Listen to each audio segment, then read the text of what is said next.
பொறுப்பு அமைச்சராக என்னை நியமிச்சிருக்கிறாரு தளபதி. இந்த பணியை ரொம்ப ஒரு உண்மையாகவும் இந்த திண்டுக்கல் மக்களோட வளர்ச்சிக்கும் இந்த திண்டுக்கல்ல இருக்கிற குழந்தைகள் அடுத்த தலைமுறை ஆரோக்கியமா வளர்றதுக்கும் நிச்சயம் என்னோட பங்களிப்பு பெரும்பங்கு இருக்கும்.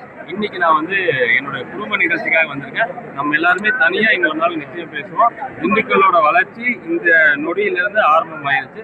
அதுக்கு என்னோட முழு அதுக்கு எல்லாமே எங்க கட்சியோட செய்தி தொடர்பாளர்கள் இருக்காங்க. எனக்கு என் துறையை சார்ந்து திண்டுக்கல் மண்ணை சார்ந்து எந்த கேள்வினாலும் கேளுங்க. திண்டுக்கல் மண்ணை சார்ந்து கேட்கறதா இருந்தா கூட எனக்கு இன்னைக்கு ஒரு நாள் டைம் கொடுங்க. நாளைக்கு அதை பத்தி எதெல்லாமே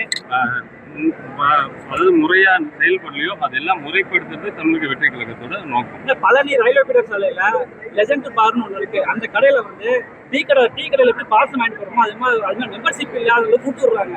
அதை பத்தி நீங்க கல ஆய்வு செஞ்சு நடவடிக்கை எடுக்கணுமா? நீங்க வரேன்னு தெரிஞ்சு நீங்க அந்த கடையில சாத்தி இருக்கு. நாங்க வந்தாலே எல்லாம் சரியாயிரும் நினைச்சுக்கோங்க. அவ்வளவுதான்.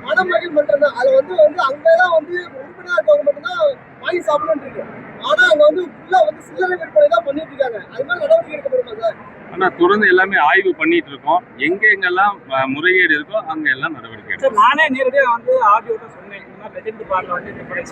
அவர் இது வரைக்கும் நடவடிக்கை எடுக்கல.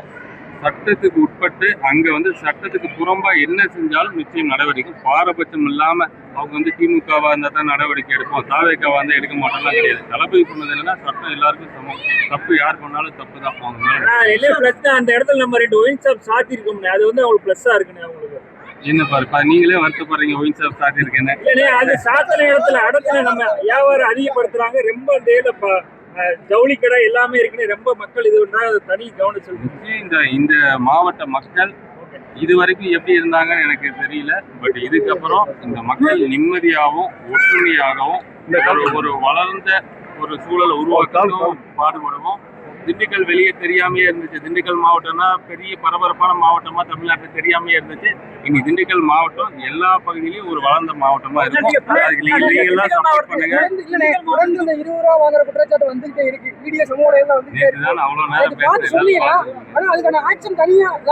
அதாவது அந்த 10 ரூபா அந்த எக்ஸ்ட்ரா வாங்குறாங்கல்ல, அதுவும் வர சட்டமன்ற கூட்டத்தொடருக்குள்ள தடுத்து நிறுத்தப்படும்.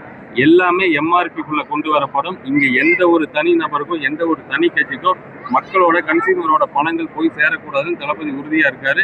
இதுக்கான முடிவு அந்த எம்ஆர்பிக்குள்ள எல்லாமே கொண்டு வர மாதிரி இருக்கும். அது விரைவில் நடக்கும். திண்டுக்கல் மாவட்ட அமைச்சரை பொறுப்பேற்றீங்க. பழனி மலைக்கோயிலுக்கு ரோட் பார் ஒண்ணுதான் இருக்கு. ஆல்ரெடி பழைய கவர்மெண்ட் எங்க ரோட் பார் இருக்கு. இன்னைக்குதான் வந்திருக்கேன். அதனால அதெல்லாம் முதல்ல நான் தெரிஞ்சுக்கிறேன். என்னென்ன பிரச்சனை நான் தெரிஞ்சுக்கிறேன். நீங்களும் சொல்லுங்க.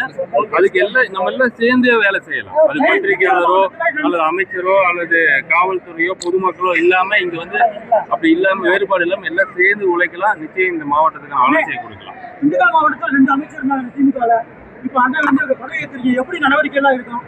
என்னோட நோக்கம் என்னோட சிந்தனை எல்லாமே யாரையும் விமர்சனம் பண்ணணும், அவங்க குறை சொல்லணும் அப்படிங்கிறது இல்லை. இந்த மாவட்டத்தோட வளர்ச்சியும் இந்த மக்களோட வளர்ச்சி பற்றி மட்டும்தான் என்னோட பேச்சு இந்த மாவட்டத்தில் இருக்கும்.